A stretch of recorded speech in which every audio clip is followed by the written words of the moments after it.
الحمد للہ رب العالمین والعاقبۃ للمتقین والصلاة والسلام علی سید الرسل وخاتم الانبیاء والمرسلین وعلی آلہ الطیبین واصحابہ الطاہرین اما بعد فاعوذ باللہ من الشیطان الرجیم بسم اللہ الرحمن الرحیم لقد جاءکم رسول من انفسکم عزیز علیہ ما عنتم حریص علیکم بالمؤمنین رؤوف الرحیم صدق اللہ العظیم وصدق رسولہ النبی الکریم الامین المکین الرؤوف الرحیم قال اللہ تبارک و تعالی فی شان حبیبہ مخبرا و آمرا ان اللہ وملائکتہ یصلون علی النبی یا ایہا الذین آمنوا صلوا علیہ وسلموا تسلیما اللہم صلی علی سیدنا و مولانا محمد وعلی آل سیدنا و مولانا محمد وبارک وسلم وصلی علیہ الصلاۃ والسلام علیک یا رسول اللہ الصلاۃ والسلام علیک یا حبیب اللہ الصلاۃ والسلام علیک یا نبی اللہ الصلاۃ والسلام علیک یا خیر خلق اللہ۔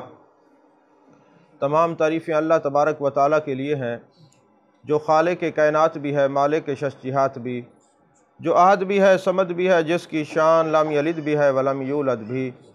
لا تعداد ہدیہ درود و سلام بارگاہ سید الانام، شفیع رحمت، والی امت، شاہ خوباں، جان جانا، شہنشاہ حسینہ، سید سروراں، سیاہ لامکاں، تتمہ دوراں، سرخیل زہرہ جمالاں، رازدان ماوہا، شاہد ما طغا، صاحب علم نشرہ، معصوم آمنہ، احمد مجتبیٰ، حضرت محمد مصطفیٰ صلی اللہ علیہ وآلہ وصحبہ وبارک وسلم کی دربار ناز میں اپنی عقیدتوں، ارادتوں، محبتوں کا خراج پیش کرنے کے بعد اللہ جل مجدہ کی توفیق اور عطا سے آج ہم محبوب علیہ السلام کے میلاد کی محفل میں حاضر ہیں۔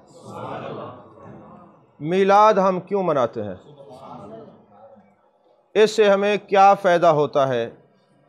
یاد رکھیے، جو قومیں اپنے محسنین کے احسانات کو بھول جاتی ہیں وہ زوال پذیر ہو جاتی ہیں، اور میرے آقا کریم صلی اللہ علیہ وآلہ وسلم نے ہمیں احسان کو ادا کرنے کے مختلف انداز اور طریقے بیان فرمائے ہیں۔ اللہ تبارک و تعالیٰ نے اپنے محبوب کو دنیا میں بھیجا اور قرآن میں فرمایا لقد جاءکم رسول من انفسکم عزیز علیہ ما عنتم حریص علیکم بالمؤمنین رؤوف الرحیم۔ آ گئے ہیں البتہ یقیناً پکی بات ہے تمہارے پاس ایک رسول، پاکیزہ رسول، اور ان کا کام کیا ہے کہ جب ان کے امتی مومنین پر کچھ پریشانی یا تکلیف آتی ہے تو محبوب علیہ السلام کے قلب نازنی پر گراں گزرتی ہے۔ اس کا معنی یہ ہوتا ہے کہ خنجر چلے کسی پہ تڑپتے ہیں ہم امیر، سارے جہاں کا درد ہمارے جگر میں ہے۔ یعنی محبوب علیہ السلام کی ذات بابرکات کی عظمت اور شان یہ ہے، مومن کا جو کنیکشن ہے نا وہ قلب مصطفیٰ صلی اللہ علیہ وسلم سے ایسا جڑا ہوا ہے کہ جب مومن پر کوئی بات گراں گزرتی ہے اس پر بعد میں گراں گزرتی ہے، جان کائنات کے دل پر پہلے گراں گزرتی ہے۔ محبوب علیہ السلام کا میلاد منانا، اور یہ میلاد کی حیثیت کیا ہے، اللہ کے نزدیک میلاد منانا کتنا اچھا عمل ہے، قرآن مجید کی روشنی سے ذرا اس پر غور کرتے ہیں۔ آپ حضرات پڑھے لکھے حضرات ہیں، قرآن پاک میں اللہ نے ارشاد فرمایا الم تر کیف فعل ربک باصحاب الفیل۔ الم ترا، محبوب آپ نے نہیں دیکھا آپ کے رب نے ہاتھی والوں کے ساتھ کیا کیا؟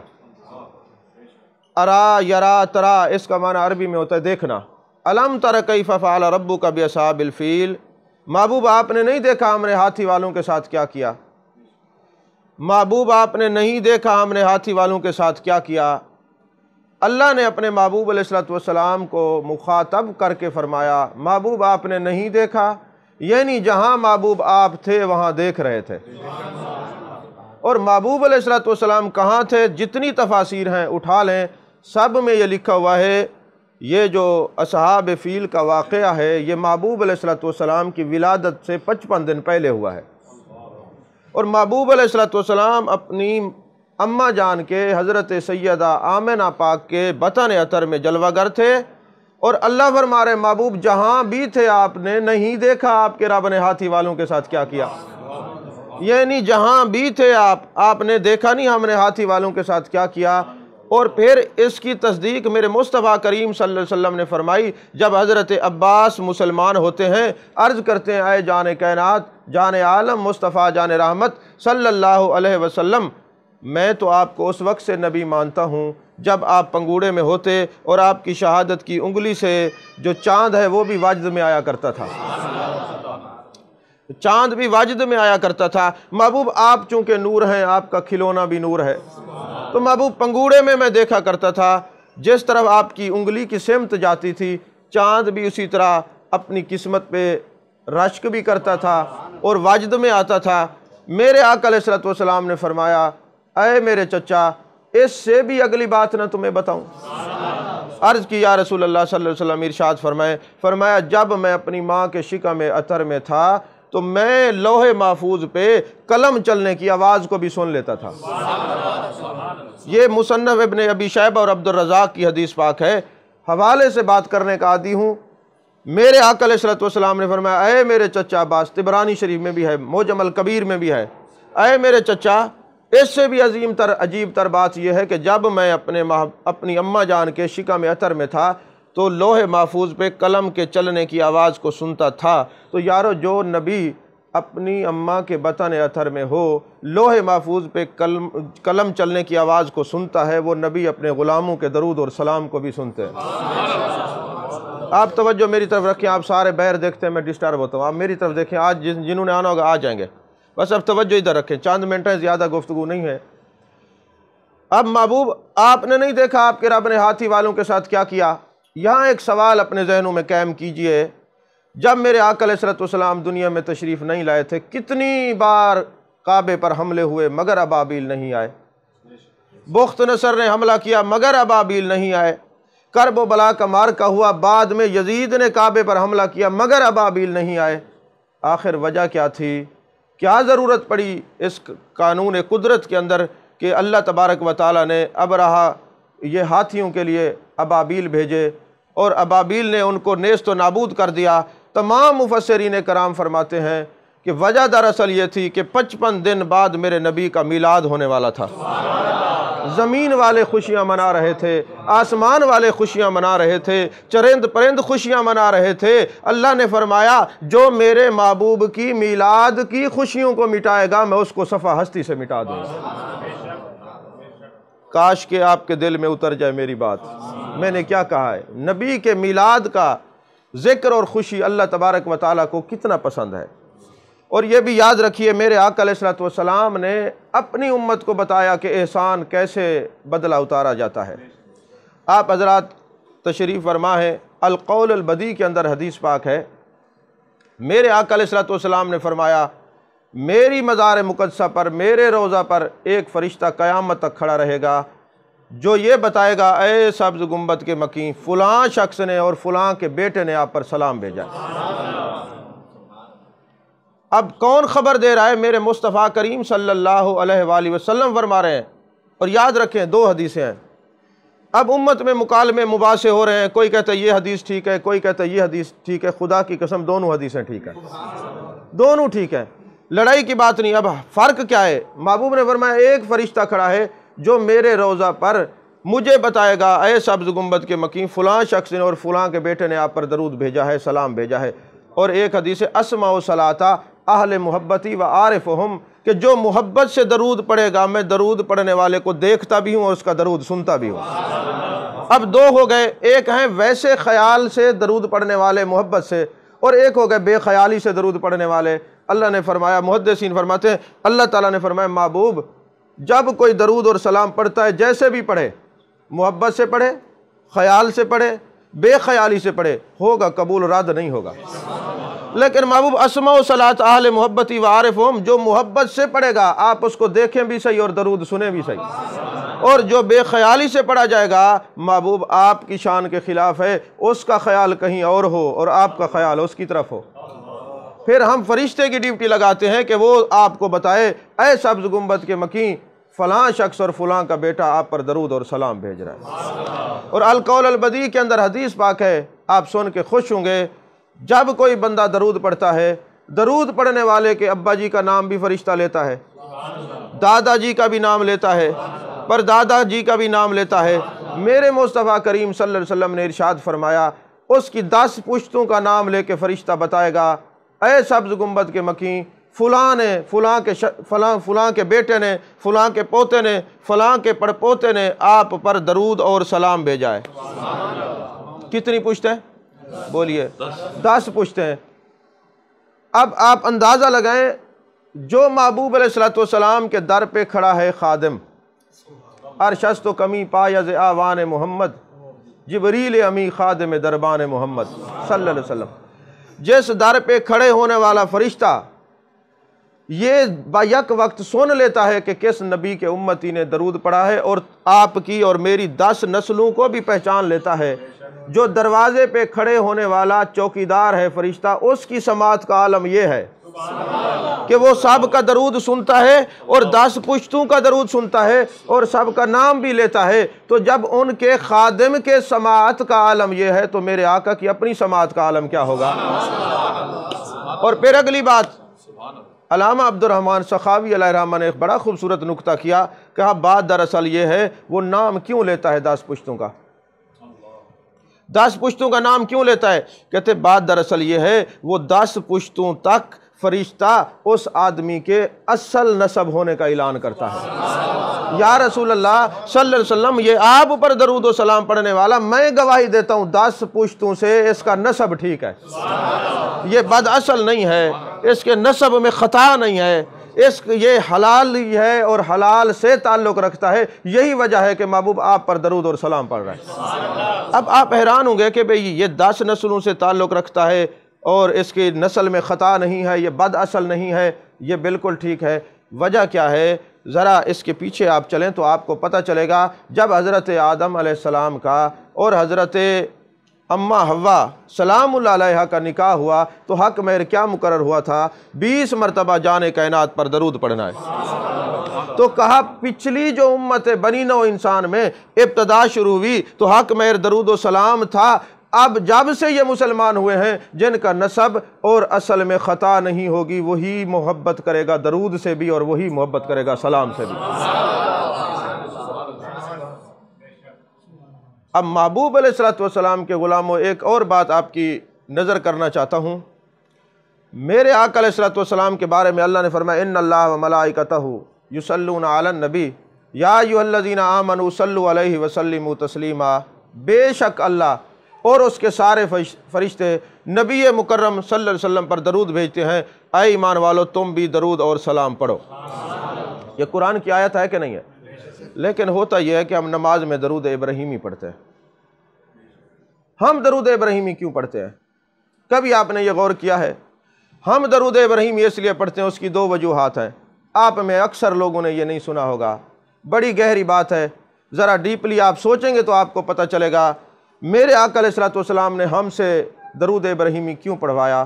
وجہ یہ ہے، یہ جو مقام ابراہیم ہے نا، یہاں میرے آقا علیہ السلام کے دادا حضرت ابراہیم خلیل اللہ کے قدمین کے نشان ہیں، اور حضرت ابراہیم خلیل اللہ جہاں بھی چلتے تھے ہر نبی کا معجزہ ہے، پتھر موم کی طرح نرم ہو جاتے تھے، لیکن ایک پتھر کے اوپر آپ کے قدم کیوں جمے رہے؟ وجہ صرف یہ تھی کہ حضرت ابراہیم علیہ السلام نے وہاں پہ کھڑے ہو کے دعا مانگی تھی، ربنا وابعث فیہم رسولا، اے اللہ وہ جو تیرا محبوب آئے گا وہ میری اولاد سے مبعوث فرما۔ یعنی آمد مصطفیٰ صلی اللہ علیہ وسلم کا ذکر کیا، میلاد مصطفیٰ کا ذکر کیا کہ باری تعالیٰ وہ جو تیرا محبوب آئے گا جس کا والضحیٰ کا چہرہ ہے، واللیل کی زلفیں ہیں، ما زغ البصر وما طغیٰ کے کاجل والی آنکھیں ہیں، ید اللہ والے ہاتھ ہیں، علم نشرہ کا سینہ ہے، طٰہٰ کا تاج ہے، یاسین کا سہرہ ہے۔ باری تعالیٰ تیرا پیارا خلیل تیری بارگاہ میں عرض کرتا ہے اس نبی کو میری نسل میں پیدا کرنا۔ اب میلاد مصطفیٰ منایا حضرت ابراہیم خلیل اللہ نے، اور میلاد مناتے ہی دعا کی میرے مالک ان کو میری نسل میں پیدا کرنا۔ اللہ نے دعا قبول کی، نشانی کے طور پر قدمین شریفین کے نشانات کو باقی رکھا۔ اور اللہ فرماتے وَاتَّخِذُوا مِن مَّقَامِ إِبْرَاهِيمَ مُصَلَّى، جب بھی مصلی بچتا ہے کعبے کے اندر اسی وقت محبوب کے میلاد کی یاد تازہ ہو جاتی ہے۔ اچھا، محبوب علیہ السلام نے کیا پھر احسان کا بدلہ دیا؟ یہ دیا کہ میرے میلاد کا ذکر حضرت ابراہیم خلیل اللہ کریں، میری آمد کی دعائیں وہ مانگیں، میری بشارات کے بارے میں وہ بتائیں۔ پھر اے میرے امتیوں، چونکہ ابراہیم خلیل اللہ نے اس پتھر پہ کھڑے ہو کے میرا میلاد منایا ہے، میری آمد کا ذکر کیا ہے، اب مجھ پر لازم ہے کہ انہوں نے مجھ پر احسان کیا، اب قیامت تک میری امت ان پر درود ابراہیمی پڑھے تاکہ حاضری لگتی رہے۔ ذرا بات کو سوچیں نا گہری نظر سے۔ حضرت ابراہیم علیہ السلام میلاد مصطفیٰ صلی اللہ علیہ وسلم ایک پتھر پہ کھڑے ہو کے منائے۔ محبوب فرماتے ہیں آپ اس کو بھولنا نہیں، نماز کی تکمیل تب ہوگی جب تم درود ابراہیمی پڑھو گے۔ تو جو نبی کے میلاد کو نبی منائے، محبوب اس کو یاد رکھتے ہیں۔ اگلی بات اس سے بھی زبردست ہے، جب اللہ تبارک و تعالیٰ نے عالم ارواح میں تفسیر روح البیان کے اندر ہے 18ویں سپارے کے اندر یہ بات ہے، جب میرے آقا علیہ السلام کی عظمتوں اور شانوں کا ذکر ہوا، محبوب کی امت کی عظمت اور شان کا ذکر ہوا، اللہ نے فرمایا کنتم خیر امہ، محبوب تیری امت ساری امتوں سے اعلیٰ ہے۔ حضرت ابراہیم خلیل اللہ نے اللہ کی بارگاہ میں عرض کی میرے مالک یہ اتنی اعلیٰ امت، اتنی شان والی امت، اتنی عزت و عظمت و رفت والی امت، کیونکہ اس کی نسبت جان کائنات صلی اللہ علیہ وسلم سے ہے، تو میرا دل کرتا ہے میں ان کی کوئی مہمانی کروں۔ توجہ ہے آپ کی؟ میں ان کی کوئی مہمانی کروں، میں ان کو کچھ کھلاؤں پلاؤں، میں دعوت کرنا چاہتا ہوں۔ تو اللہ تبارک و تعالیٰ نے فرمایا میرے پیارے خلیل، یہ امت آخر میں آئے گی، تیرا زمانہ بہت پہلے ہے، تو کیسے ان کی مہمانی کرے گا؟ عرض کی باری تعالیٰ خواہش یہ ہے اس امت کی میں مہمانی کروں، تو ذوالجلال والاکرام ہے، تو اکرم الاکرمین ہے، تو کریم ہے، مہربانی کر۔ اللہ نے فرمایا اے جبریل جنت سے کافور کی ایک مٹھی بھر کے لاؤ اور میرے پیارے خلیل کو دو، اور اس کو کہو اس کو زمین اس ہوا میں بکھیر دے، اور ہوا کو کہو دنیا کے جس کونے کے اندر کافور کا ایک قطرہ گرے وہاں نمک کی کان پیدا کر دی جائے، قیامت تک جو امت محمدیہ نمک کھائے گی یہ حضرت ابراہیم علیہ السلام کی مہمانی ہے۔ تو جس کا آپ نمک کھا رہے ہیں ان کے لیے آپ ہر وقت ذکر بھی کرتے ہیں نماز میں، جن کا نمک کھا رہے ہیں مہمانی سے ان پر درود بھی پڑھتے ہیں۔ تو یارو محبوب نے کیا بتایا؟ جو احسان کرے اس کو یاد رکھنا ہے۔ اور میرے آقا کا احسان کیا ہے کہ جب آپ دنیا میں تشریف لائے، جتنی سیرت کی کتابیں، سیرت حلبیہ اٹھا لیں، تاریخ الخمیس اٹھا لیں، ضیاء النبی شریف اٹھا لیں، سبل الہدیٰ والرشاد اٹھا لیں، جتنی کتابیں آپ اٹھا لیں، سب میں ہے کہ جان کائنات صلی اللہ علیہ وسلم جب دنیا میں آئے اللہ کا ذکر کرنے کے بعد فرمایا رب حب لی امتی، پیدائش کے بعد اپنی امت کو میرے آقا نہیں بھولے۔ اب امت کے لیے بھی وفا کا تقاضا یہ ہے کہ پیدائش کے دنوں میں یہ امت بھی نہ بھولے، اس مصطفیٰ کا ذکر ضرور کرے۔ توجہ ہے آپ کی؟ اب جو محبوب علیہ السلام کا ذکر کرتے ہیں وہ اپنے محبوب سے وفا کا یہ تقاضا ہے، وفا کرتے ہیں کہ اے میرے محبوب صلی اللہ علیہ وسلم جب آپ ربیع الاول شریف میں تشریف لائے تھے تو آپ نے ہمیں یاد کیا تھا، آج ہم وفا کے تقاضوں کو پورا کرتے ہوئے آپ کو یاد کر رہے ہیں۔ عزیزان محترم، ایک بات اور بھی یاد رکھیں کہ کچھ لوگ کہتے ہیں اس کو عید میلاد النبی نہ کہو، اس کو عید میلاد النبی نہ کہو۔ یہ بات یاد رکھنی چاہیے کہ میرے مصطفیٰ کریم صلی اللہ علیہ وآلہ وسلم نے فرمایا یہ تفکر کرنے والے عقل و خرد کے جو مالک ہیں ان کو قرآن ان کے پاس بھیجا گیا ہے تاکہ وہ تھوڑی سی بات کو پڑھ کر زیادہ سمجھ جائیں، ورنہ اگر ایک ایک بات کھول کے بیان کی جاتی تو لوگ کتنے اونٹ کتابوں کے لدے ہوتے نظر آتے۔ تو کہا ایک چھوٹی سی بات کر کے اللہ بتاتا ہے کہ اب جو عقل و خرد کے مالک لوگ ہیں، جو ذہین لوگ ہیں، جو تدبر والے ہیں، جو اچھی سوچ والے لوگ ہیں، ان پر چھوڑ دیا جائے کہ وہ کیسے ان کو شرح صدر ہوتا ہے اور وہ قرآن میں غوطہ زن ہو کے کتنے معنی اور معارف نکالتے ہیں۔ اب ترمذی شریف کی حدیث ہے، مستدرک حاکم کی حدیث ہے، معجم الکبیر کی حدیث ہے، میرے آقا علیہ السلام نے فرمایا اِنَّ یوم الجمعۃ سید الایام، بے شک یہ جو جمعے کا دن ہے تمام دنوں کا سردار ہے۔ ھذا عید للمسلمین، فرمایا میرے مصطفیٰ کریم صلی اللہ علیہ وسلم نے یہ مسلمانوں کے لیے عید کا دن ہے۔ اے جان کائنات جان عالم مصطفیٰ جان رحمت صلی اللہ علیہ وآلہ وسلم، آپ ارشاد فرمائیں یہ مسلمانوں کے لیے عید کا دن کیوں ہے؟ فرمایا فیہ خلق آدم، جس دن آدم علیہ السلام پیدا ہوئے۔ اب محدثین کہتے ہیں جان کائنات صلی اللہ علیہ وسلم نے حضرت آدم کی تخلیق کے دن کو عید کا دن اس لیے فرمایا ہے کہ جب باقی انبیاء باقی نبیوں کی تخلیق کا دن عید ہو سکتا ہے تو پھر امام الانبیاء کی ولادت کا دن عید کیوں نہیں ہو سکتا؟ توجہ ہے آپ کی؟ پھر باقی انبیاء کے جو ولادت کا دن ہے وہ عید کیوں نہیں ہو سکتا؟ اور دوسری بات یہ ہے، اکثر لوگ ہمیں کہتے ہیں کہ تم جو ہے 12 ربیع الاول والے دن خوشی مناتے ہو، اس دن تو آپ کا وصال ہے، غم منانا چاہیے۔ مجھے آپ بڑے ایمان سے بتائیں، پڑھے لکھے لوگ ہیں، مجھے یہ بتائیں اگر کوئی بندہ دنیا سے چلا جائے اس کے سوگ کے کتنے دن ہیں؟ چوتھے دن تو حرام ہے، شریعت نے منع کیا ہے۔ کیوں امت کو ورغلاتے ہیں؟ کیوں امت کو اپنے نبی کے در سے دور لے کے جاتے ہیں؟ یارو جب کوئی عام بندہ دنیا سے چلا جائے تیسرے دن سے چوتھے دن سوگ منع ہے، آپ پونے 1500 سال ہو گئے، تم ابھی تک سوگ کی غم میں ڈوبے ہوئے ہو، تم اللہ اور اس کے رسول کی نافرمانی کرتے ہو۔ اور میرے آقا علیہ الصلوۃ والسلام نے فرمایا حیاتی خیر لکم و مماتی خیر لکم، لوگوں میری حیات بھی تمہارے لیے خیر ہے، میرا وصال بھی تمہارے لیے خیر ہے۔ اے جان کائنات صلی اللہ علیہ وسلم، آپ کی حیات تو خیر ہے، آپ کا وصال کیسے خیر ہے؟ فرمایا حیات اس لیے خیر ہے، میں آیا ہوں تمہاری ہدایت کے لیے، دنیا سے گیا ہوں تمہاری شفاعت کے لیے۔ اب مجھے آپ بتائیں، میرے آقا نے فرمایا وَمَمَاتِي خَيْرٌ لَكُمْ، میرا وصال بھی تمہارے لیے خیر ہے، تو جس دن کسی کو خیر ملتی ہے اس دن وہ ماتم کرتا ہے یا خوش ہوتا ہے؟ بولیے، آپ کو سمجھ نہیں آئی بات میں نے کیا کہا؟ تو یہ یاد رکھیں۔ اور پھر سوگ تو وہ منائیں جو محبوب علیہ الصلوۃ والسلام کی حیات کے منکر ہیں۔ آپ کا وصال بھی ہوا ہے، آپ کے وصال کا منکر قرآن کا منکر ہے، لیکن بعد از وصال حیات النبی کا جو عقیدہ ہے وہ کسی اور نے نہیں، انبیاء نے بھی ہمیں پڑھایا ہے، قرآن نے بھی ہمیں پڑھایا ہے، اور صحابہ نے بھی ہمیں یہی عقیدہ دیا ہے۔ اب اندازہ لگائیں، امتی کا مقام افضل ہوتا ہے یا نبی کا مقام افضل ہوتا ہے؟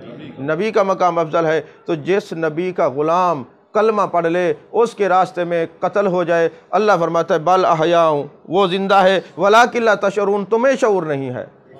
گویا اس کا ترجمہ یہ بنتا ہے کہ تمہاری آنکھیں یہ دیکھ رہی ہیں اس کے ٹکڑے ٹکڑے ہو گئے، یہ مر گیا، تم ہو بے شعور، تمہیں کیا پتا، میری قدرت تمہارے شعور کی پابند نہیں ہے۔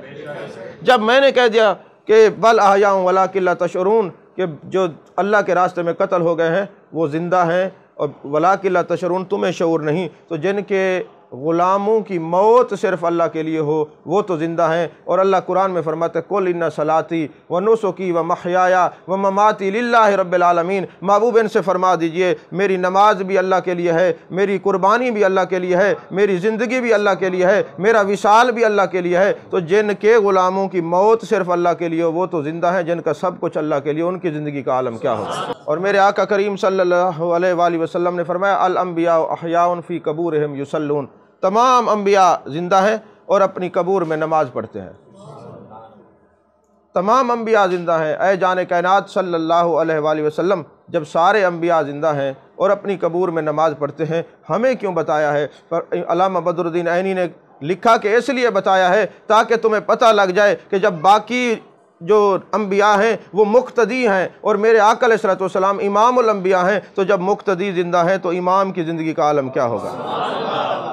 البدایہ والنہایہ اٹھائیں، البدایہ والنہایہ، اور اس کے علاوہ کئی کتب حدیث اٹھائیں، اس کے اندر ایک بات آپ کو نظر آئے گی، حضرت دانیال علیہ السلام کا جو زمانہ ہے نا وہ میرے آقا علیہ الصلوۃ والسلام سے 3-4 ہزار سال پہلے کا ہے، یعنی اتنا وقفہ ہے، وہ پہلے آئے، وہ بھی اللہ کے نبی تھے۔ اور ایک دن ایسا ہوا کہ حضرت فاروق اعظم رضی اللہ تعالیٰ عنہ میرے آقا علیہ الصلوۃ والسلام کے سامنے تشریف فرما تھے۔ میرے آقا علیہ الصلوۃ والسلام نے ارشاد فرمایا اے فاروق اعظم، ایک بات یاد رکھنا، تمہارے زمانے میں موصل فتح ہوگا، وہاں ایک محلہ ہے توستر، وہاں میرے بھائی حضرت دانیال کا جسم ہوگا، اور ان کی جو خواہش تھی انہوں نے دعا کی تھی اے اللہ مجھے اپنے محبوب کا امتی بنا دے، اگر امتی نہیں بنانا تو میری یہ خواہش ہے کہ میرے جسم کو چونکہ انبیاء کے جسم کو مٹی اور جو ہے نا یہ زمین نہیں کھا سکتی، تو فرمایا میرا جسم اس طرح سلامت رہے گا، یقینی بات ہے کیونکہ میں تیرا نبی ہوں، لیکن میری خواہش یہ ہے کہ مجھے نبی کی امت غسل بھی دے، کفن بھی پہنائے اور مجھے پھر دوبارہ تیرے سپرد کرے۔ حضرت دانیال علیہ السلام، تو میرے آقا علیہ السلام نے فرمایا میرے پیارے بھائی دانیال کی دعا اللہ نے قبول فرمائی، تستر کے اندر، موصل کے اندر ان کا جسم رکھا ہوا ہے۔ اے عمر تیرے زمانے میں موصل فتح ہوگا، اور جس بندے کو بھیجنا اس کو کہنا ذرا ادب سے پیش ہے، وہ بھی اللہ کے نبی ہے۔ اب میرے آقا علیہ السلام یہ خبر دے رہے ہیں کہ وہ بھی اللہ کے نبی ہیں، جو بھی جائے ادب کی وجہ سے جائے۔ اب جس وقت اچھا میرے آقا علیہ السلام کی نگاہ غیبیہ کا ایک عالم دیکھیے، آپ کو پتہ تھا کہ حضرت فاروق اعظم کے ہاتھوں سے موصل فتح ہوگا، آپ نے حضرت صدیق اکبر رضی اللہ تعالیٰ عنہ کو وصیت نہیں فرمائی، حضرت فاروق اعظم کو فرما رہے ہیں۔ خیال کرنا، پھر وہ چشم فلک نے دیکھا کہ جب موصل فتح ہوتا ہے، حضرت ابو سعید خدری رضی اللہ تعالیٰ عنہ سپہ سالار بن کے جاتے ہیں، وہاں حضرت دانیال علیہ السلام کا جسم ملتا ہے، اور حضرت ابو سعید خدری فرماتے ہیں مجھے جان کائنات صلی اللہ علیہ وسلم کا وہ وقت یاد آیا، محبوب نے فرمایا الانبیاء احیاء الانبیاء احیاء فی قبورہم یصلون، سارے نبی زندہ ہیں، قبروں میں نماز پڑھتے ہیں۔ اگر نبی زندہ ہیں تو زندگی کے اثرات تو ہوں گے، ذرا میں حضرت دانیال علیہ السلام کے دل پہ ہاتھ رکھ کے دیکھوں تو صحیح، سمجھ نہیں آ رہی آپ کو، میں دل پہ ہاتھ رکھ کے دیکھوں تو صحیح۔ تو حضرت ابو سعید خدری میرے آقا کے پیارے صحابی ہیں، اور یاد رکھنا قرآن پاک کے پہلے قاری اس امت کے اندر حضرت ابو سعید خدری ہیں۔ اس امت میں پہلے حافظ حضرت ابی بن کعب ہے، اس امت کے استاد حضرت عبداللہ بن مسعود ہیں، اس امت کے پہلے خطیب حضرت سیدنا صدیق اکبر ہیں، اس امت میں حضرت خالد بن ولید کو سیف اللہ کا لقب دیا گیا، یعنی محبوب کی شان ہے جس کو اپنی شان عطا فرمائے۔ تو حضرت دانیال علیہ السلام کے دل کو چیک کرنے کے لیے حضرت ابو سعید خدری کہتے ہیں میرے دل میں بات آئی، میں دیکھوں تو صحیح، جیسے ہی میں نے حضرت دانیال علیہ السلام کے دل پہ ہاتھ رکھا دل دھڑک رہا تھا، پھر میں نے گردن پہ ہاتھ رکھا تو گردن کی رگیں چل رہی تھیں، پھر میں نے آنکھوں کو کھول کے دیکھا تو زندگی کے اثرات موجود تھے، اور میں نے کہا صدقت یا رسول اللہ، صدقت یا رسول اللہ، صدقت یا رسول اللہ صلی اللہ علیہ وسلم، آپ نے سچ فرمایا ہے۔ جب آپ کے مقتدیوں کی زندگی کا عالم یہ ہے تو محبوب آپ کی زندگی کا عالم کیا ہوگا؟ حیات انبیاء پر قرآن نے بھی ایک اشارہ دیا ہے۔ جب حضرت موسیٰ علیہ السلام اور ان کے بھائی حضرت ہارون علیہ السلام کٹھے جا رہے تھے، حضرت ہارون علیہ السلام کا وصال ہو گیا، اور جیسے آپ کا وصال ہوا تو بعد میں قوم والوں نے الزام لگایا کہ حضرت موسیٰ علیہ السلام نے معاذ اللہ ان کو قتل کیا ہے۔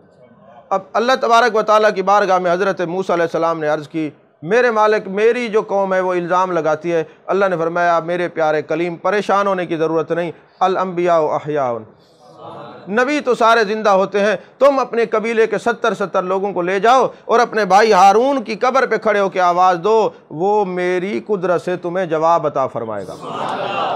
اور پھر یہی ہوا کہ حضرت موسیٰ علیہ السلام تشریف لے گئے اور جا کے قبر پہ آواز دی تو ان کے بھائی حضرت ہارون علیہ السلام نے جواب دیا۔ آپ نے فرمایا اے میرے پیارے بھائی ہارون یہ بتا تمہیں کس نے قتل کیا؟ انہوں نے کہا مجھے کسی نے قتل نہیں کیا، مجھے طبعی موت نصیب ہوئی ہے، لیکن چونکہ انبیاء زندہ ہوتے ہیں اب میں اللہ کی قدرت سے تمہیں قبر سے جواب دے رہا ہوں۔ اور جب محبوب علیہ السلام نے یہ بات فرمائی تو ایک صحابی نے سوال کیا یا رسول اللہ صلی اللہ علیہ وسلم، یہ مسند ابو یعلا کے اندر حدیث پاک ہے، اے میرے محبوب یہ بتائیں انہوں نے تو جواب دیا، تو آپ کی مزار مقدسہ پہ کوئی آئے تو آپ کو بلائے تو آپ جواب دیں گے؟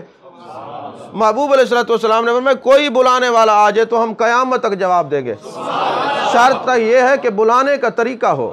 پھر یہی وجہ پھر میرے آقا نے فرمایا قیامت سے پہلے جب حضرت عیسیٰ علیہ السلام میری مزار پہ آئیں گے اور آتے ہی میری قبر پہ کھڑے ہو کے آواز دیں گے یا محمد آ، تو میں اپنی قبر انور سے اس کو جواب عطا فرماؤں گا۔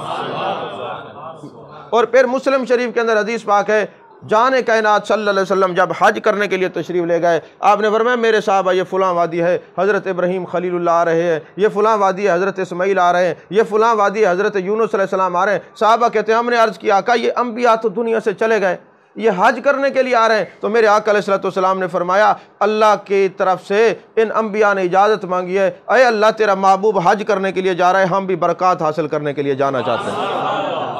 یہ مسلم شریف کی حدیث پاک ہے۔ عزیزان محترم جن کا نبی زندہ ہے وہ تو خوشیاں منائیں گے۔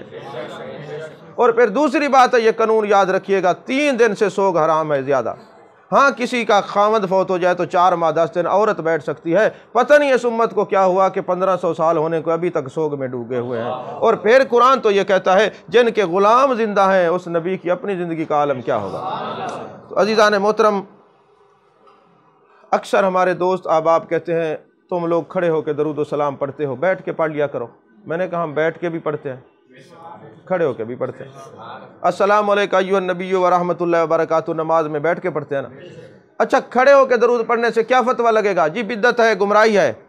یقین فرمائیں کوئی بدعت اور کوئی گمراہی نہیں۔ فقہ کے 9,35,000 جزیات ہیں، یہ بلا 9,35,000 جزیات میں ایک جزی یہ ہے جو کام میرے محبوب علیہ السلام نے کیا ہو، المقولات والمشروبات والملبوسات، چاہے وہ کھانے کی چیزیں ہوں، پہننے کی چیزیں ہوں، دین ہو، کچھ بھی ہو، جس کی اصل محبوب علیہ السلام سے ثابت ہو اس کو کوئی ناجائز ہی ناجائز کہہ سکتا ہے۔ یاد رکھیے گا۔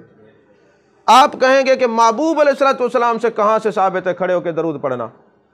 میں آپ کو عرض کرتا ہوں میرے آقا نے دودھ نوش فرمایا، اب اس کی ہیئت چائے میں بدل جائے، کسٹرڈ میں بدل جائے، کھیر میں بدل جائے، کوئی مفتی اس کو حرام نہیں کہے گا، یہی کہے گا جناب یہ جزئی فقہ کے اندر موجود ہے۔ جو چیز محبوب سے ثابت ہو بعد میں ہیئت جہت کیفیت بدل جائے، المقولات والمشروبات والملبوسات وغیرہ وغیرہ کچھ بھی ہو تو وہ جائز ہی ہوگی، اس کو ناجائز نہیں کہہ سکتا۔ تو میں کہتا ہوں میرے آقا علیہ السلام نے کھڑے ہو کے درود پڑھا ہے، اگر محبوب کھڑے ہو کے درود پڑھیں اور پھر امتی کوئی کہے کھڑے ہو کے درود پڑھنے والا بدعتی ہے، گمراہ ہے، تو یہ فتویٰ کہیں دور تک جاتا ہے۔ میں آپ سے پوچھتا ہوں آپ جنازہ پڑھتے ہیں نا؟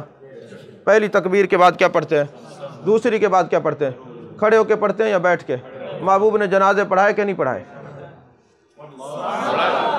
نہیں سمجھ آئی آپ؟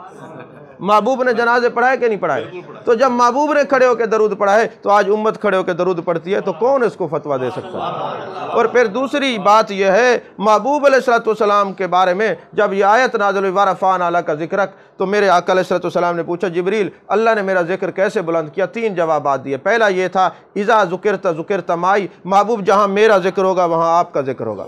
اور دوسرا یہ تھا محبوب جہاں میرا ذکر ہوگا آپ کا نہیں ہوگا، وہ میں ذکر اس کے منہ پہ ماروں گا۔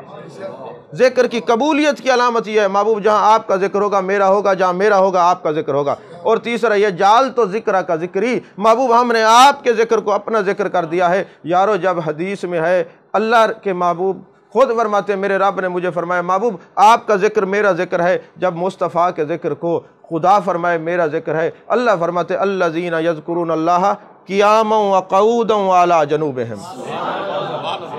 نہیں سمجھ عزیزان محترم، اسی طرح یہ سوال پیدا ہوتا ہے کہ کیا صحابہ نے میلاد منایا ہے؟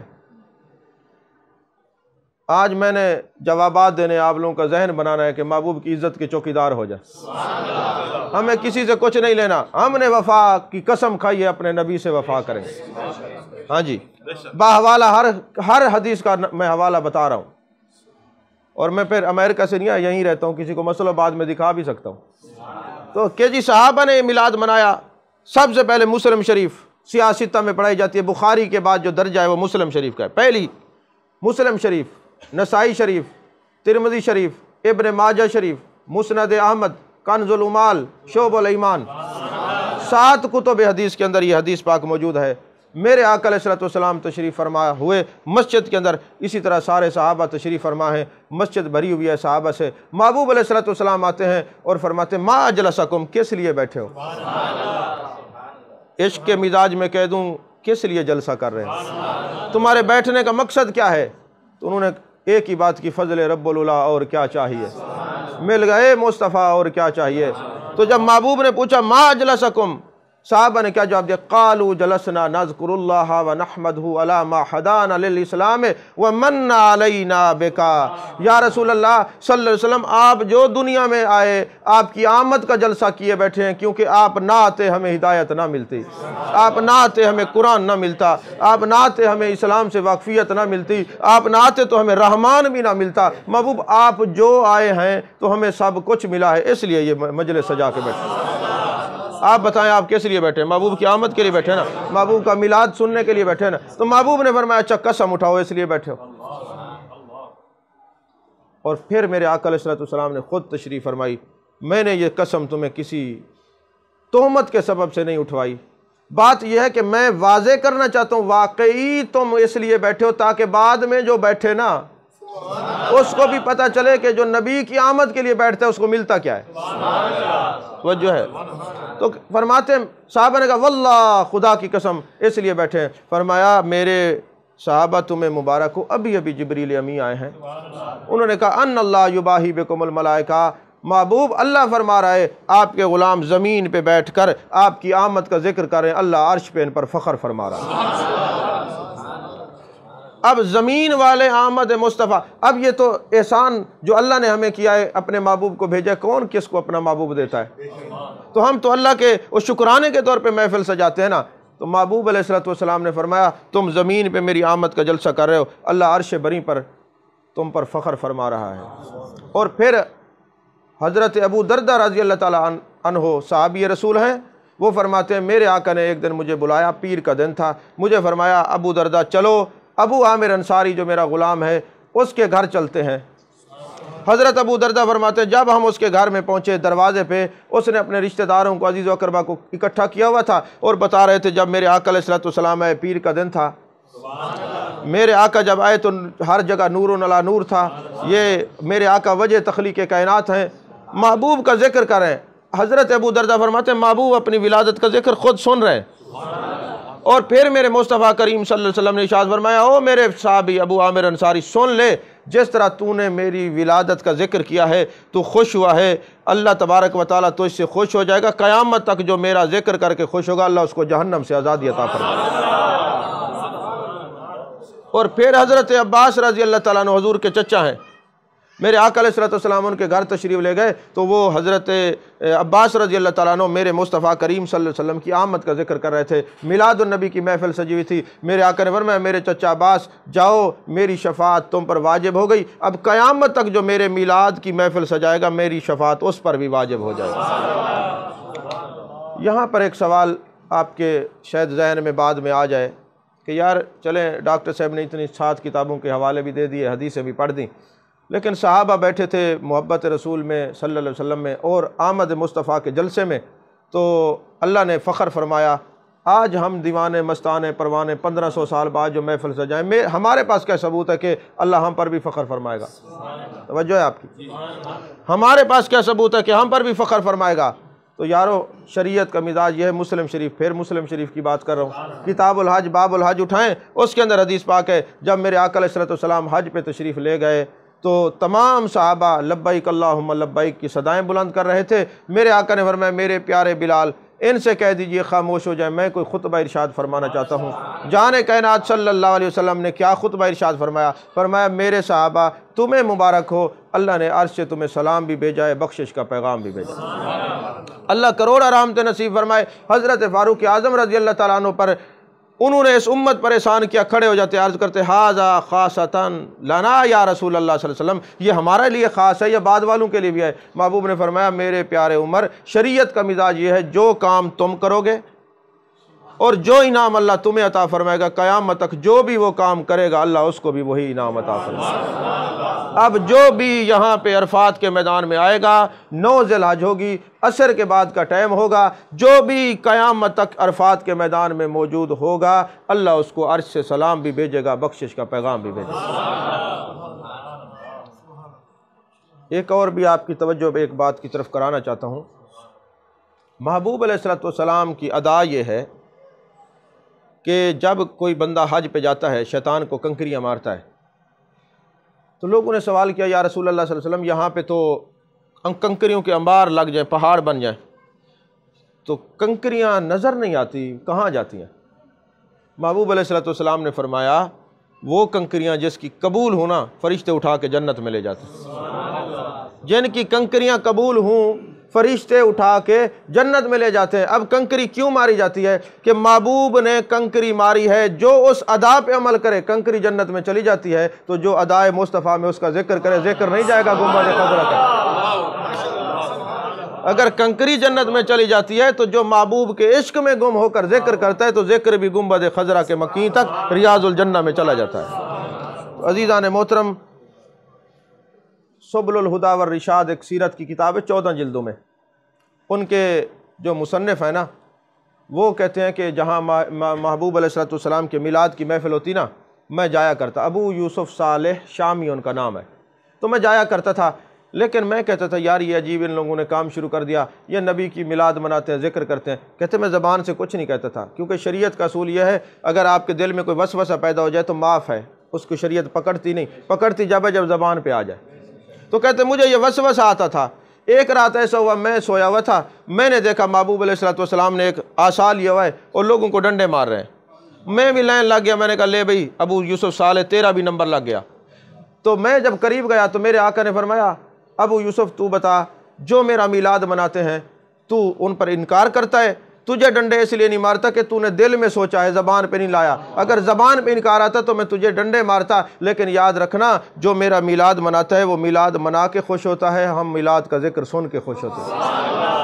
یہی وجہ ہے کہ امام شارانی نے کہا میلاد النبی کی محفل سجی ہوئی تھی، میں نے ایک شعر پڑھا محمد بشر لیس کالبشر الیاقوت حجر لیس کالحجر، فرماتے اس کا ترجمہ یہ ہے کہ محمد صلی اللہ علیہ وسلم بشر تو ہیں مگر عام بشر جیسے نہیں، جیسے یاقوت پتھر تو ہے مگر عام پتھر جیسا نہیں۔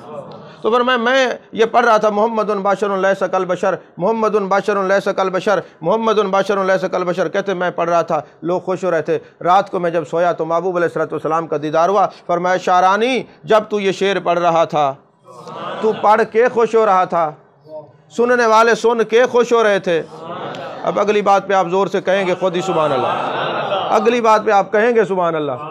تو محبوب نے فرمایا اے شارانی تو شعر پڑھ کے خوش ہو رہا تھا، سننے والے سن کے خوش ہو رہے تھے، میں نے اللہ کی بارگاہ میں دعا کی ہے میرے مالک شعر پڑھنے والے کو بھی بخش دے، سننے والے کو بھی بخش دے، قیامت تک یہ شعر جس مجلس میں پڑھے جائے پڑھنے والے کو بھی بخش دینا، سننے والے کو بھی بخش دینا۔ محمد بشر لیس کالبشر الیاقوت حجر لیس کالحجر۔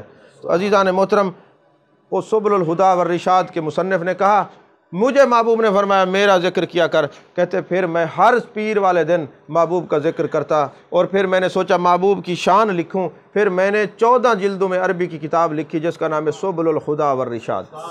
یہ محبوب علیہ السلام کی سیرت پر لکھی ہوئی کتاب ہے۔ ایک دفعہ ایسا ہوا، امام مجاہد ایک بہت بڑے امام ہیں، طلباء بیٹھے ہیں، اس بات کو سمجھیں گے قرآن پاک کی جب تفسیر کی جاتی ہے نا تو پہلے دیکھا جاتا ہے قرآن کی تفسیر قرآن کرے، دوسرا درجہ یہ ہے کہ قرآن کی تفسیر حدیث کرے، اور تیسرا درجہ یہ ہے کہ صحابی کا قول ہو آثار سے۔ تفسیر بالرائے کفر ہے، اور جب کوئی مفسرین تفسیر لکھتے ہیں تو امام مجاہد جو ہیں وہ تابعی ہیں، تو صحابہ کو چھوڑ کے جب تابعین کے اقوال کو لیا جاتا ہے نا تو جو مفسرین ہیں وہ کہتے ہیں کہ امام مجاہد کے قول کو لیا جائے۔ یہ امام مجاہد ہیں، ان کا قول اتھینٹک ہوتا ہے، یعنی سب سے پہلے باقی درجات بعد کیا ہے، لیکن امام مجاہد کے قول کو لیا جائے۔ یہ امام مجاہد بیٹھے ہوئے ہیں ایک مجلس میں، ایک دیوانہ مجذوب حضرت ابو بکر شبلی آ جاتا ہے، یہ امام مجاہد کھڑے ہو جاتے ہیں، ان کے ماتھے کو بوسہ دیتے ہیں۔ لوگوں نے کہا اتنا بڑا امام اور حضرت ابو بکر شبلی یہ ماتھے کو بوسہ دے رہے ہیں امام مجاہد، تو لوگوں نے پوچھا امام مجاہد آپ نے ان کے ماتھے کو بوسہ کیوں دیا؟ کہا بات دراصل یہ ہے رات میں مقام حضوری پر فائز تھا، جان کائنات صلی اللہ علیہ وسلم کی مجلس لگی ہوئی تھی، یہ آئے تو محبوب نے اسی جگہ پہ بوسہ لیا، تو اس لیے میں بوسہ لے رہا ہوں۔ لوگوں نے پوچھا کہ بوسہ کیوں لیا؟ کہا بات دراصل یہ ہے اس کی عادت یہ ہے، یہ جب نماز پڑھتا ہے، نماز پڑھ کے آیت الکرسی پڑھتا ہے، پھر پڑھتا ہے لقد جاءکم، آ گئے تمہارے پاس، یعنی ہر نماز میں یہ اپنے آقا کی آمد کا ذکر کرتا ہے۔ تو اللہ کے محبوب نے فرمایا ہر نماز کے بعد تو میرا میلاد مناتا ہے، میں گنبد خضرا سے تیرے ماتھے کو بوسہ دینے کے لیے آیا۔ ایک یونیورسٹی میں میرا لیکچر تھا تو وہاں پہ ایک صاحب نے سوال کیا، پی ایچ ڈی کا اسٹوڈنٹ تھا، مجھے کہتے ڈاکٹر صاحب ایک بات تو بتائیں آپ میلاد مناتے ہیں؟ میں کہ جی میلاد مناتے ہیں الحمدللہ۔ کہتے یہ لفظ میلاد قرآن میں ہے؟ اگر یہ لفظ میلاد قرآن میں ہے تو آپ میلاد منایا کریں، ورنہ اپنی ترجیحات پہ غور کیا کریں۔ میں نے کہا ایک بات آپ مجھے یہ بتائیں اسلام کا بنیادی عقیدہ کیا ہے؟ انہوں نے کہا جی توحید۔ میں نے کہا لفظ توحید قرآن میں ہے؟ کہنے لگا قل هو اللہ احد توحید نہیں تو کیا ہے؟ وَإِلَٰهُكُمْ إِلَٰهٌ واحد یہ توحید نہیں تو کیا ہے؟ میں نے کہا لقد جاءکم یہ میلاد نہیں تو کیا ہے؟ قد جاءکم یہ میلاد نہیں تو کیا ہے؟ یاد رکھیں عقیدے کی بڑی اہمیت ہے، عقیدے کی بڑی اہمیت ہے۔ میرے آقا علیہ الصلوۃ والسلام کے زمانے میں نا ایک جنازہ لایا گیا۔ اب یہ آخری حدیث میں بیان کر کے گفتگو ختم کر رہا ہوں، مزید آپ کی سمع خراشی کا سبب نہیں بنتا کیونکہ گھنٹہ ہونے والا ہے۔ تو میرے آقا علیہ الصلوۃ والسلام کے سامنے جنازہ لایا گیا۔ جب جنازہ لایا گیا تو حضرت فاروق اعظم رضی اللہ تعالیٰ عنہ نے محبوب کے کان مبارک کے قریب کچھ کہا، محبوب کا چہرہ متغیر ہو گیا۔ محبوب علیہ الصلوۃ والسلام نے اونچی آواز میں اعلان کیا، لوگو عمر ابن الخطاب یہ کہہ رہا ہے کہ اس کا جو ہے عمل اچھا نہیں تھا، محبوب اس کا جنازہ نہ پڑھائیں۔ تم میں سے کوئی ایسا ہے جو بتائے کہ اس کا عمل کیسا ہے؟ ایک بندہ کھڑا ہوتا ہے، اس نے کہا یا رسول اللہ صلی اللہ علیہ وسلم فلاں موقع پر، جنگ کے موقع پر اس آدمی نے، فوت ہونے والے نے آپ کے خیمے کے اوپر پہرا دیا تھا۔ آپ کو یہ پتہ ہونا چاہیے یہ جو فوجی سرحدوں پہ کھڑے ہو کے ملک کی حفاظت کرتے ہیں، میرے آقا علیہ الصلوۃ والسلام نے فرمایا ان کا ایک رات جاگنا لیلۃ القدر سے بھی افضل اللہ ان کو ثواب دیتا ہے۔ تو محبوب علیہ الصلوۃ والسلام نے جب یہ فرمایا نا، یہ سنا کہ اس نے خیمے کے اوپر کھڑے ہو کر نا ساری رات پہرا دیا ہے، محبوب علیہ الصلوۃ والسلام نے فرمایا سیدھی صفیں کرو، میں جنازہ پڑھاؤں گا۔ محبوب علیہ الصلوۃ والسلام نے جنازہ پڑھایا۔ جنازہ پڑھانے کے بعد آپ نے حضرت فاروق اعظم رضی اللہ تعالیٰ عنہ کے کندھے پہ ہاتھ رکھا، فرمایا عمر تم سے لوگوں کے اعمال کے بارے میں نہیں پوچھا جائے گا، تم سے لوگوں کے عقیدے کے بارے میں پوچھا جائے گا، اس کا عقیدہ کیسا تھا، عقیدہ کیسا تھا۔ آپ پتہ نہیں اس بات کو کہاں تک سمجھے ہیں۔ ایک طرف ایک عام آدمی کا قول ہے کہ حضرت حضور اس نے چوکیدارہ کیا، خیمے پہ پہرا دیا، دوسری طرف حضرت عمر ابن الخطاب ہے، محبوب نے حضرت عمر ابن الخطاب کی بات کو اہمیت نہ دے کے بتایا کہ عقیدے کی اہمیت کیا ہوتی ہے۔ یعنی تم نے یہ دیکھنا ہے کہ یہ بندہ بیٹھتا کس کے ساتھ ہے۔ اگر گاجر چلی جائے نمک کی صحبت میں اچار بن جاتی ہے، اور اگر یہی گاجر چلی جائے شیرے کی صحبت میں تو مربع بن جاتی ہے۔ جنہ سے ایک ہے مگر صحبت نے اس کو کہاں سے کہاں تک پہنچا دیا۔ آج بندہ تبھی طیب و طاہر رہ سکتا ہے جب وہ اپنی اصل کی طرف لوٹ جائے۔ اصل کی طرف لوٹنا کیا ہوتا ہے؟ دیکھیں ہر چیز کی کوئی نہ کوئی اصل ہوتی ہے۔ میں آپ سے یہ سوال کرتا ہوں کہ قرآن پاک میں اللہ نے فرمایا فَإِنَّمَا تَوَلُّوا فَثَمَّ وَجْهُ اللَّهِ، جس طرح بھی دیکھیے اللہ کا چہرہ ہے، قرآن میں ہے نا یہ آیت۔ تو جب ہر طرف ہر سمت وہی ہے تو پھر ہم کعبے کی طرف منہ کر کے نماز کیوں پڑھتے ہیں؟ پھر تو جہاں دل کرے مصلی بچھاؤ منہ کر کے شروع ہو جاؤ۔ لیکن سمت قبلہ کا متعین کرنا کیوں ہے شریعت کے اندر؟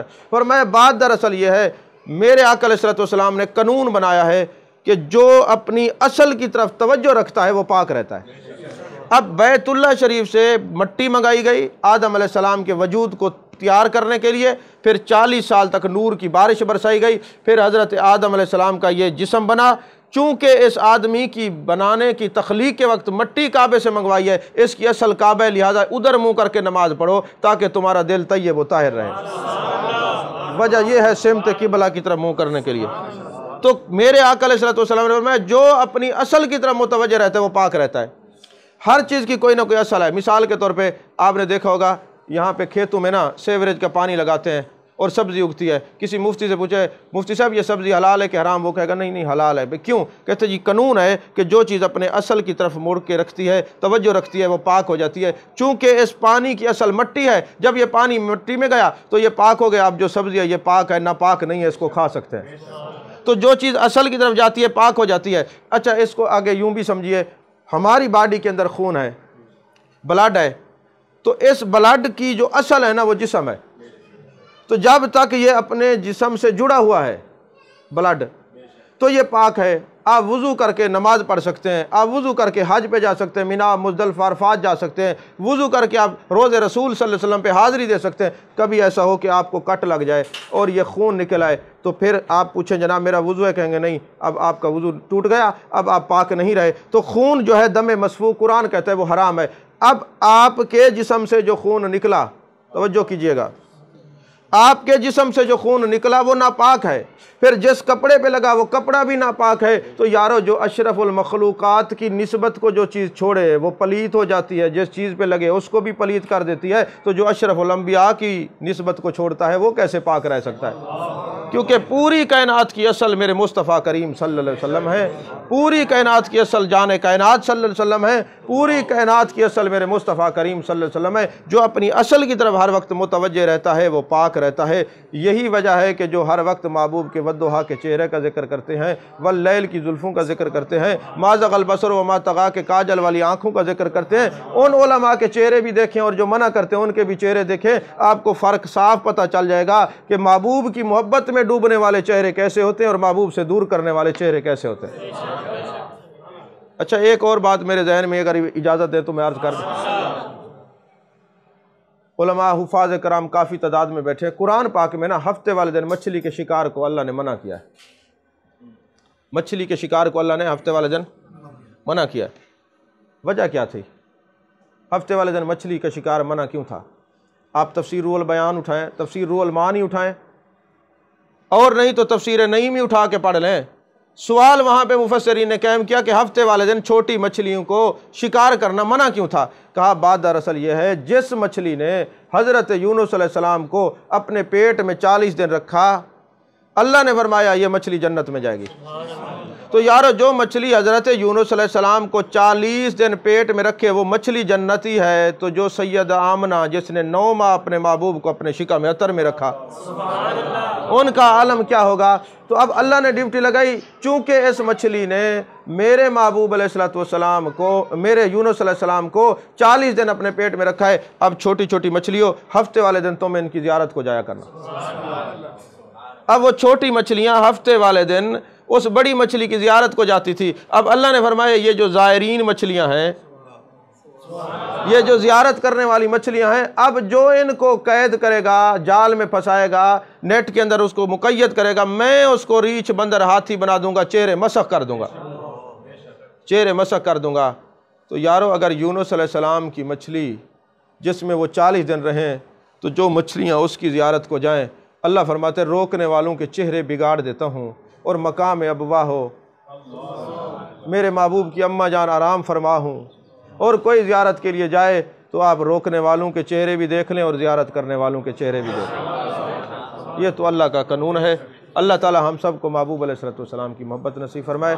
آمین۔ وآخر دعوانا الحمدللہ رب العالمین۔